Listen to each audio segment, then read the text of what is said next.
Nasurok walugasot ti partisipante nga nakitara iti muna a Philippine Water Runs nga nagkapo iti kabangibang tayo nga probinsya akas ti Ilocos Norte, Abra, La Union, Baguio, Pangasinan. At daan iti talo nga kategorya iti daytoy apataray 10 kilometers, 5 kilometers, ken 3 kilometers. Narami iti daytoy apataray iti mismo nga heritage iti syudad ti Vigan. 10, 9, 8, 7, 6, 5, 4, 3, 2, 1, go!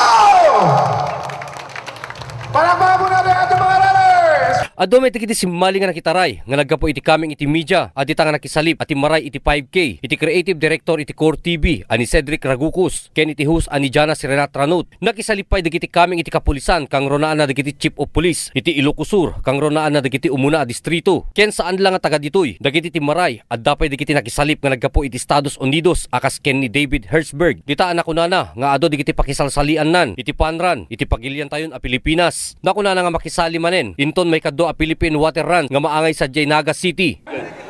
It's been a wonderful race. Lots of wonderful families here. The atmosphere has been wonderful. I'm just happy to be here and have the opportunity to run. So, yes, sir. Well, no, not yet, but I hope to have the chance to run in a future race, I guess. But I have to work on my time a little bit, yeah, and my resistance. So. Nagunod met ti may nga college student nga nagkapo pa iti syudad ti Baguio ani Jessa Mangsat iti Lady Division iti 10K. Pinasigidan na nga manong nga tawen nga makisalsali iti kastoy nga programa ken nakuna nga dakil iti tulong iti pinagtartaray na iti pinagadal na gapuanan tamay sa iso ng atleta iti pagad-adalan na. Ano po, dahil din po sa school, hindi rin po ganun ako ka-ensayado pero run din lang po ako pag may oras po. So paano mo na ano sabi mo dito sa run dito sa Vigan kaysa sa mga pinupunta mong iba?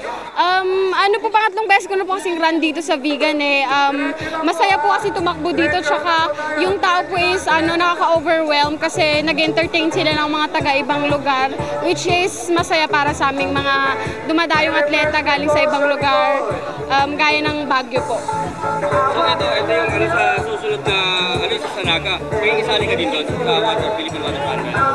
Hindi ko po sure kasi medyo malayo-layo na po yun tsaka finals po kasi namin sa school kaya supposedly nga po hindi ako dapat bababa kaso nagkaroon po ng time so grinab ko na po yung opportunity para bumaba po. Anong year ka na? Saan nga makumpleto iti daytoy apataray no saan nga makisalip ni Congressman Ryan Luis Singson iti muna a distrito. Timaray nga rod iti nasaong nga diputado iti 5 kilometers kadwa na iti asawa na ani Pat Sabeliano Singson ken dagiti aasideg nga kakayem ken kakabagyan na. Well, tatan very proud na first time na si Maliti Fun Run. First time namin naka-finish. Ore na bayag basit ket nakadanon tayo med finish line. Dakkel iti yaman na iti nasao nga diputado kadagiti nakisali iti daytoy a programa na nakuna na nga nakasaganan iti may kadwan nga Philippine Water Runs nga maangay sa Jaynaga City. When actually agyaman ako unay ken amin nga participants kay may tatanga fun run ta detoy ket adami gamin napintas nga cost na. So may baga nga si tayo nga timaray tatangal daw si tayo ti pioneers nga tuloy or mangrugi datoy advocate para ti nadalos nga mainom na danom. Naka-prepare tayo din yun, sir? Naka-prepare tayo yun. Orayin tayo lang the exact date no mabang kami to naga. Ibaga tayo manen nga datoy ti advocacy tayo. So hanlaing to'y Vigan or to'y Ilocos or no kay di entero nga Pilipinas. Di ko successful to amin nga fun run. Hanlaing po nga Pilipinas no entero nga lubong. Amudan to detoy advocacy tayo. Pangyap ti nadalos nga mainom na danom. May palagip nga ado iti maaramid a Philippine Water Runs nga mapasamak iti mapili a lugar iti pagilian tayo. Well, amin nga participants agyaman akunay talagang ipakita yo ti support tayo ken talagang mamati kayo ken dito nga advocacy manen agyaman akunay imbay kayo naki-participate dito nga fun run. Thank you. Para iti Press Corps, Ryan Pardo.